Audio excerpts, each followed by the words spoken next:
Hér verður sagt frá fræðslukvöldum og umræðukvöldum í Glerákirkju. Upphaflega voru þetta Alfa og Emmaus námskeið sem prófastaminn stóð fyrir.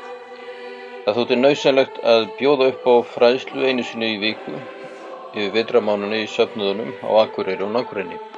Svo þróaðist fræðslan yfir í fyrirlestraraðir 4 til 8 kvöld, alltaf á miðvikudagskvöldum í október og nóvember og febrúar og mars. Áhersla var lögð á vönduð erindi, umræður og helgistund og ekki sakaði gott kaffilíf. Síðustu árin hafa erindin verið sett á YouTube svo að fleiri geti notið. Hér verða tekin 2 dæmi frá síðasta misseri. Kyrrðastarf hefur verið að eflast. Nú hægt að fræðast Jesúbænina, íhugunarhefð logjóla, tíðabænina og kyrrðarbænina í tölvunu í safnarheimilinu eða í sjónvarpinu heim í stofu á YouTube. Efnið í febrúar 2014 var kristin íhugun og bæn. Fyrirlesararnir voru Gunnlaugur Garðarsson, Vigfús Ingvarsson, Hjalti Þorkelsson og Guðrún Eggertsdóttir, öll með víðtæka þekkingu og reynslu af bænahefðinni sem þau kynntu. Heyrum brot af erindi Guðrún Eggertsdóttir kyrrðarbænina. Sjáum það í Biblíunni, eins og Ragnheiður las að Jesús fór og var í einrúmi og hvetur lærisveinana til þess að biðjast fyrir í einrúmi. Og í sálmunum að þá segir á einum stað í 47. sálmu: verið kyrr og viðurkennið að ég er Guð.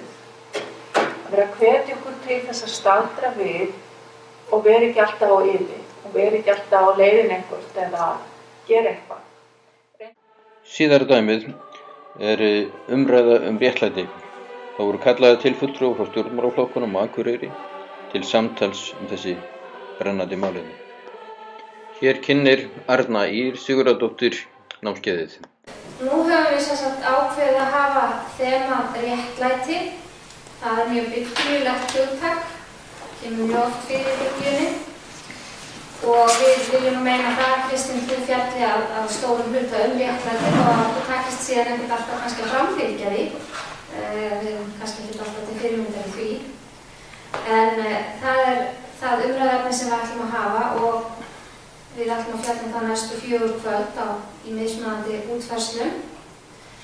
Það sem ég ætla að gera er að kynna fyrir ykkur nokkrar af helstu niðurstöðunum í þessari skýrslu sem að fékk nafnið Farsæld, barátta gegn fátækt á Íslandi. Skýrslan er afrakstur af samtali og samvinnu hjá breiðum hópi fólks sem deilir áhyggjum af málefnum einstaklinga og hópa í íslensku samfélagi. Þessi mynd sem við sjáum hér gefur tóninn fyrir það göngulag sem hópurinn notaðist við þegar við nálguðumst viðfangsefni fátæktarinnar. Samstarfshópur enn betra samfélag leggur til að við horfum björtum augum á lífið. Við viljum vera hér og taka ábyrgð með samferðamönnum okkar í mótun samfélagsins.